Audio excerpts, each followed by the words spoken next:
कोकणात जाणाऱ्या लोकांनी एक मूर्ती तर आवर्जून पाहिली पाहिजे. दुर्गा देवीची मूर्ती आहे. कुणकावळ म्हणून एक गाव आहे या सिंधुदुर्ग जिल्ह्यामध्ये. अगदी आडबाजूला गाव आहे ते. तिथे एक मंदिर आहे. 1961च्या वादळामध्ये त्या मंदिराचं नुकसान झालं म्हणून जीर्णोद्धार झालाय. त्या मंदिरामध्ये आपण जर गेलं तर त्या देवीच्या पायात खडाव आहे आणि चांगल्या हाय हिल सारख्या आहेत. तिने असा तिरके पाय ठेवले, सरळ नाही. देवी ती अष्टभुजा आहे. तिच्या एक डाव्या पुढच्या हातामध्ये परळ आहे, म्हणजे प्रसादाचं घ्यायची ती जागा आहे.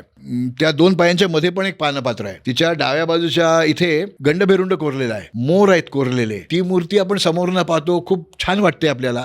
अर्थात मी सर्वसामान्यांसाठी सांगतोय, मूर्तीशास्त्राच्या अभ्यासकांच्या दृष्टीने ती तितकी प्रमाणबद्ध नाहीये, पण त्या देवीच्या मागच्या बाजूने जाऊन पाहिजे ती मूर्ती. तिची हेअरस्टाईल, तिच्या मागे असलेली जाड तिपेडी वेणी, त्या वेणीमध्ये गुंफलेली फुलं, त्याच्यामध्ये अडकवलेले दागिने इतक्या बारकाईने कोरलेले आहेत. म्हणजे मी जेव्हा तिथे गेलो तेव्हा बऱ्याच महिला पण माझ्याबरोबर होत्या. अनेक लोकांनी ते फोटो काढून घेतले आणि मला अशा तऱ्हेचा दागिना करून द्या म्हणून सोनाराकडनं दागिने करून घेतले.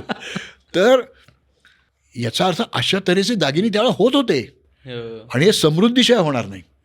तर ती मूर्ती खूप अप्रतिम नसली तरी आवर्जून पाहायला पाहिजे अशी ती मूर्ती आहे.